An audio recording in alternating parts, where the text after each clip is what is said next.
Good morning students. So today I am going to teach you EVS chapter 21 Our Earth. So let's start the reading. Chapter 21 Our Earth means हमारी पृथ्वी. We call the earth our home because we and all animals and plants live on it.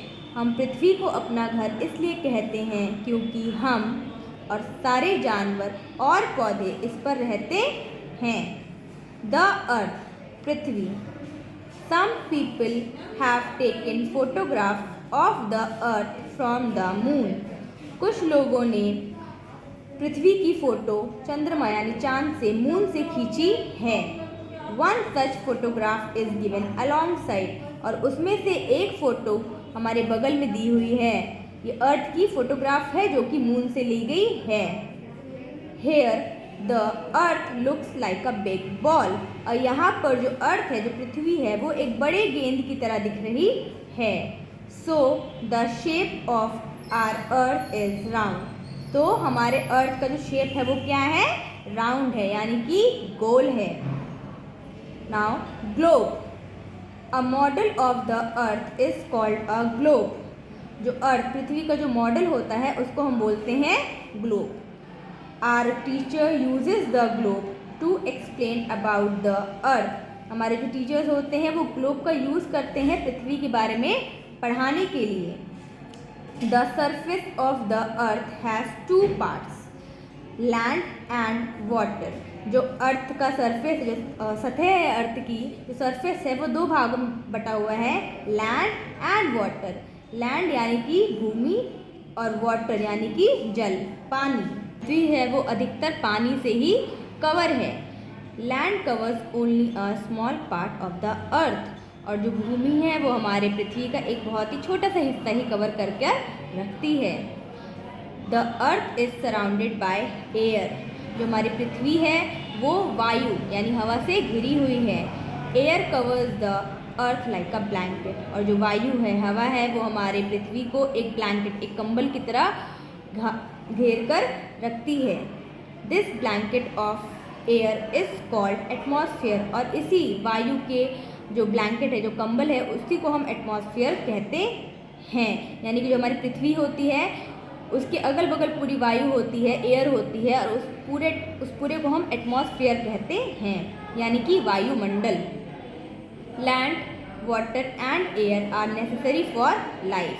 Land यानी कि भूमि, water यानी कि जल, पानी, and air यानी कि वायु, हवा, हमारे जीवन के लिए बहुत ही महत्वपूर्ण, नेसेसरी है. ये बगल में देखिए आपको ग्लोब का डायग्राम दिया गया है. ये आपको ग्लोब दिख रहा है. इसी को स्टडी के लिए यूज़ किया जाता है, पढ़ाने के लिए. जो आपको इसमें से मैक्सिमम ब्लू पोर्शन दिख रहा है वो हमारे वाटर को दिखाता है, जल, यानी कि वहाँ पे सी है, ओशियंस हैं, रिवर्स हैं. और जो इसमें आपको ग्रीन दिख रहा है वो हमारे पेड़ों को दिखाता है, फॉरेस्ट एरियाज़ को दिखाता है. जो आपको थोड़ा ब्राउन दिख रहा है वो आपको लैंड दिखाता है कि यहाँ पर भूमि है और लैंड्स हैं. Now coming to the next topic, land. The surface of land is not the same everywhere. जो लैंड होती है, जो भूमि होती है, उसका जो सरफेस होता है वो हर जगह एक जैसा नहीं होता. It is low and levelled at some places and high at other places. कुछ जगहों पे बहुत नीची होती है, कुछ जगहों पर सेम होती है, समतल होती है यानी फ्लैट होती है, और कुछ जगहों पे बहुत ज़्यादा ऊंची होती है. डू यू नो, क्या आप जानते हैं, Neil Armstrong of America was the first man to land on the moon. तो जो नील आर्मस्ट्रॉन्ग है ये अमेरिका को बिलोंग करते हैं, अमेरिकन है. ये पहले व्यक्ति थे जिन्होंने मून पर यानी चांद पर अपना पहला कदम रखा. प्लेन यानी कि मैदान. Land that is flat like our playground is called a plain. जो भूमि होती है, ज़मीन होती है, जहाँ पे वो बहुत फ्लैट होती है, जैसे कि हमारा प्लेग्राउंड, उसको हम मैदान कहते हैं. Most people live on plains. और अधिकतर लोग कहाँ रहते हैं? मैदान पर ही रहते हैं. The farmers grow crops on the plains. जो हमारे किसान होते हैं वो अपना अनाज कहाँ उगाते हैं? मैदान पर ही उगाते हैं. हिल, पहाड़ी. A hill is a land that is very high. Hill एक तरह का लैंड होती है, भूमि होती है जो बहुत ऊंची होती है. Hills are not as hot as the plains. Hills पर प्लेन जैसी, मैदान जैसी गर्मी नहीं होती है। During summer when it is very hot in the plains we go to the hills. और गर्मी के समय में जब प्लेन्स पर यानी मैदानों पर बहुत ज़्यादा गर्मी होती है तब हम सब हिल्स पर, पहाड़ी इलाकों में जाना पसंद करते हैं। माउंटेन्स, पहाड़। Very high hills are called mountains. बहुत ऊंचे हिल्स यानी हिल्स जब बहुत ज़्यादा ऊंचे हो जाते हैं तो हम उनको पहाड़ कहते हैं। The upper parts of the mountains are covered with snow. Mountains का, पहाड़ का जो ऊपरी भाग होता है वो स्नो यानी कि बर्फ से कवर होता है। In summer the snow melts and forms reverse. और गर्मी के समय में वही बर्फ पिघलती है और नदी बन जाती है।